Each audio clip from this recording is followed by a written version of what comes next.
Okay okay okay. तो असा पण नको आपल्याला की ते जाम पाहिजे. याला जर जाम राहिला असा खूप जाम राहिला तर हे आपलं खराब होण्याची टॅपलिंग टेप म्हणजे सिंपल आपला टिगट टेप असतो. ओके ओके प्लंबिंग वाल्याकडे. हा आणि पुन्हा एक जण काय करायचं 8 दिवस झाले का कट करायचं. याला जेव्हा ग्रीनरी येईल तेव्हा म्हणजे याच्यावरती जाऊ द्यायची नाही आपल्याला. ती खाई ती खाणारच. ती काही केलं तरी तुम्ही खाणार पण तो अटॅक कमी होईल. हा आणि आता ज्याला जास्त ग्रीनरी आहे तुम्ही बघा त्याच्यावर खूप कमी अळीचा अटॅक होऊन गेलेला आहे. पण ज्याला नवटी सुरू झालेली ज्याला पहिला पाला सुरू झाला त्याच्यावर अटॅक. मग ते कोणतंही झाडाला खूप बळी पडलं त्याच्यावर येऊन गेला. हा हे छान आहे. कोलते सर कोलते सर ऐका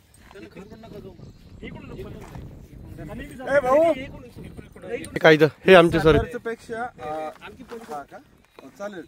हे सरदारचं जे मॉलिक्युल आहे ना सर हे खूप हेवी आणि स्ट्रॉंग असतात. हे आपण जे खातो भाजीपाला असतात का त्याच्यावर जास्त यूज करतात. आपल्याला ह्या मोठ्या प्लांटसाठी काय करावं लागतं एक ड्रिंचिंग. आता इथे वॉटर सोर्स आहे का नाही काही नाही. तलाव आहे झालं नेक्स्ट टाइम ना आता हे खड्डा घ्यायचं या साईडला कुठंतरी खड्डा करायचा गाडी बॅग टाकून द्यायची. Okay okay. आता इकडून कुठं तरी पाणी येणार मग या गड्ड्यात जर कधी झालं तर तुम्हाला एवढ्या मेहनत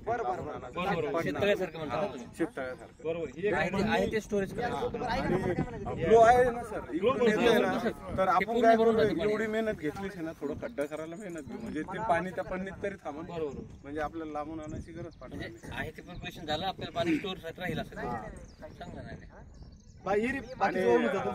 झाडं लावल्यानंतर ना सर आता हे खड्डा आहे आता याच्यामध्ये वाळवी मुंडी जे अटॅक असतात ते त्याच्यात वाढत असतात. आता हे झाड लावलं ना एक थायमेटचा प्रकार ते जर बाजूला टाकलं तर ते कारण जंगली एरिया त्याच्यात अटॅक होण्याची शेतकरी काय असतो काही काही प्रक्रिया करत राहतात त्यामुळे तिथे अटॅक होणार.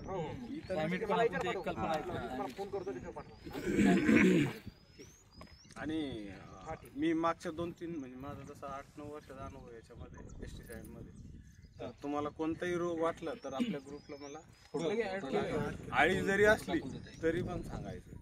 आळी पण आता हा क्रॅकिंग नावाचा रोग आहे. हा कशामुळे झाला असं माहिती आहे का कोणीतरी जनावर याला घेऊन छेडछाड आणि हा एवढा धोकेदायक असतो की झाड एक दिवस कुठून तरी कोलमडून तेच मी पहिलं. आता जनावराला तर थांबू शकत नाही कोण येणार आहे काय परिस्थिती. पण जर कधी सर हे जर कधी थांबलं तर जी डेव्हलपिंग झाडाची एका वर्षात होणार आहे ती ऍक्च्युअल होते. म्हणजे आता मला माहिती आहे माझ्या डोक्याच्यावर हा हे एका वर्षात जाणार आहे तर ते जाणार ते 100%. नाही तर काही वेळेस जात नाही सध्या. तुम्ही बघा आता बदाम सारखं झाड आहे 2 वर्षात तुमच्या डोक्याच्या वरती चालल्या जातात.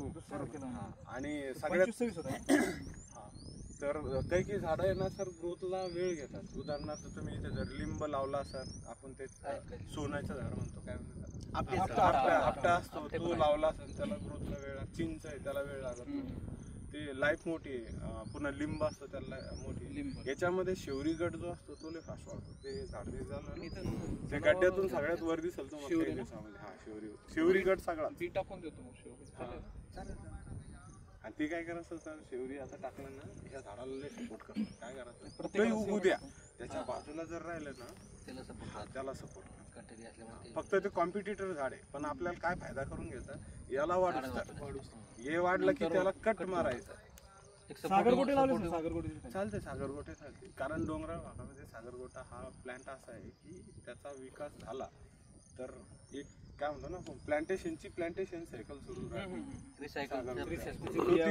कोणी खायला तर घेणार ना ते तिथंच पडतं आणि त्याने ना जंगल डेव्हलपमेंट होते. आता शासन त्याच्यात करवंदाच्या बिया आपण आजपर्यंत कधी पाहिलेलं नसेल किंवा ते लावा असं पण शिफारस केली नसेल. हा तर आता इथून पुढे येऊन सगळेच गव्हर्नमेंट रूल काय सांगतात की ज्या झाडाचं रोटेशन होतं किंवा सीड तिथंच बीड शोविंग होतं पेरल्या जातात. ते उदाहरणार्थ करा शेवरीचं पाला काय कोणी बी सीड जमा करतो पण ते तिथं पडतं ना तुम्ही बघा 8 वर्षामध्ये खूप एवढे प्लांट होतात परिसरात. अजून एक काही प्लॅन मी बघितलेले तुम्ही जर नवीन मोठ्यात गेले असेल त्या साईडला खूप झाडं उगली ते नॅचरल मी एक दोन शिफारस केली होती की मी लावू लागतो पण तुम्ही उठून ते पाणी द्या समोरच्या दुकानदार पण ते करत नाही. तिथं झाडं सर नॅचरल उगलेले जर समजा कलेक्ट करता येईल अर्ली मॉर्निंगला आणि इथं जर आणले आलेले लय उगलेले नाही नाही ते एक व्हाईट कलरचं जे फ्लावरचं एक झाड आहे शोभून सगळेजण लावतात घराच्या बाजूला चांदी पाठत म्हणलं तुम्ही. हा ते लंबाल्या असे कात्री पानं असते तिथे हा सगळेच येते असं छोटस पांढरं फुल येतं त्याला तर तिथे ते नॅचरली उगलेले आणि त्याच्यात ताकद जास्त असते की कुठेही शोईंग केलं ना ते अटॅच होऊन जातं जमिनीला. तुम्ही जर कधी यांच्याकडून आणलं नर्सरीतून तर ते शिफ्टिंगला वेळेस झालेलं असतं नर्सरीतून आपल्याकडे अजून पुढे ते नॅचरल त्याला उपटाचं व्यवस्थित आणि अशा ठिकाणी टाकायचं ज्या दिवशी टाकाल त्या दिवशी फुल पाहिजे नंतर एवढं भारी डेव्हलप होतं पाहिजे नंतर पाण्याची कमी पाण्याची गरज नाही ना नॅचरल. मला काय सांगायचं आपले घरचे काय करतात मिरची टोमॅटो लावतात फर्स्ट ते कुठं नॅचरल आपल्या कुठंतरी बेडमध्ये असतात तिथून लावून याला लावतात सिप लवकर आणि तुम्ही हे नर्सिंगच असतं हे झाडं 2-4 पालट्या बसलेल्या असतात त्यामुळे ते लवकर सेट नाही होत जमिनीची मूळ नाही पकडू शकत. चालतं सर काय अडचण बाकी खूप चांगलं वाटतं. उशे सर आता घेऊन गेले उशे सर आताच गेले ते खुशी सर त्यांना बोलवलं होतं असं याच्याकडचं अनावरण केलं आम्ही. याच्यामध्ये दुसरा ब्रँड सांगा ना एखादा. आणि सरांच्या हस्ते पण टी शर्टचं उद्घाटन केलं. एक वर्ष झालं सर आता या ग्रुपला त्यांचं एक वर्ष 1000 झाड आपण इथं प्लांटेशन केले. तरी कसं आम्हाला सेवा करताय आता ऍड केलं म्हणजे झाले. पान सत्य संकल्पाचा दाता नारायण आपण जसं म्हणतो सर आता माणूस पाहिजे ते बरोबर आहे. त्यांना म्हणे याच्यामध्ये दुसरं सांगा म्हणे याच्यासाठी. सर आता ऍक्च्युअली काय होतं कृषी ऍग्री वगैरे झाली सरांची पण ग्रामसेवक आहे गुंताला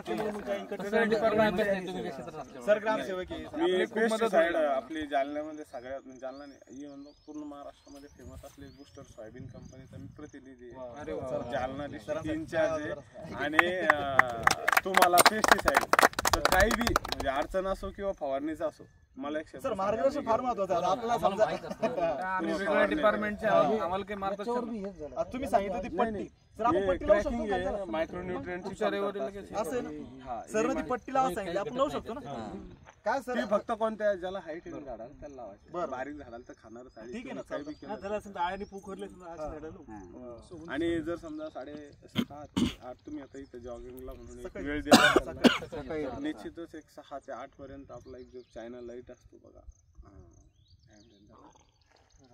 असा फोकस लाईट असतो ना सर तो जर लावला येलोवाला सगळे जे याला अटॅक करून खाणारे डिंप आणि कीड असते ती सगळी एकत्र येईल आणि खाली टोपल्यावर पाणी ठेवायचं आणि तो लाईट असा फोकस करा खतम. या एरियामध्ये तुमचं पेस्टिसाइड यूज करायचं नॅचरली झाडं वाढतील. ते कीडच खतम झाली म्हणजे त्यांची पिढी येणार नाही. नर मेला म्हणजे मादीशी संगम होणार नाही. संगम नाही झाला म्हणजे ती पिढी जागणार. लाईट लाईट आता हे वास्तव बघा आपण जेव्हा एकदा जंगलात शिरलो का सर येलो त्याला असं वरून ते असतं ते येलो फोकस फोकस त्यांचं म्हणणं की प्रकाश करा. प्रकाश करा. आता तुम्ही इव्हन 7:30-8 वाजेपर्यंत जर बसत असले तर एखादा हॉलिडे तुम्ही बसणार संध्याकाळी आले फ्री तर त्यावेळेस बसून लाईट लावून जर खाली टोपल्यात पाणी ठेवलं खतमच ते किती त्याचं मादी जर मेली एक मादी 1 लाख अंडे घालते आणि नर मेला तर मादीचा विषय ती जगून फक्त 7 दिवस जगते. अदरवाईज तिचं संगम नाही झालं किंवा त्यांचा कॉन्टॅक्ट नाही झाला तर ती खतम होऊन जाते. म्हणजे आपले 1 गुणिले समजा जर 10 किडे जर मेले तर किती मोठे कंट्रोल होते. याच्या ऐवजी दुसरं काही सांगता येईल सर मला नाही आता तर हे सरांना हात लावला हे सर हे क्रॅकिंग आहे मायक्रोन्यूट्रिएंट ही कमतरता असतेच झाडामध्ये कारण जंगली झाडाला काही खत पाणी करून घालत तर आपण त्याच्यासाठी काय करू चिलेटेड मायक्रोन्यूट्रिएंट आहे ते मी तुम्हाला बेसिक देऊन टाकल फक्त फवारणीचं मी सांगाल तेवढंच प्रमाण वापरा.